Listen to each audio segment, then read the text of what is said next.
qofka jooga ee dunidan yimaadee bani aadamka ah wuu ka tegayaa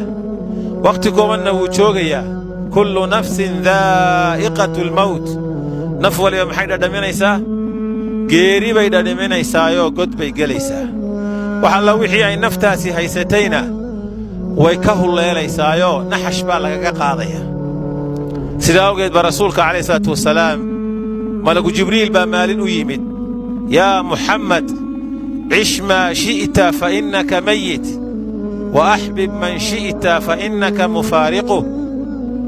wuxuu leeyahy rasuulku calayhi salaatu wasalaam jibriil baa la hadlaya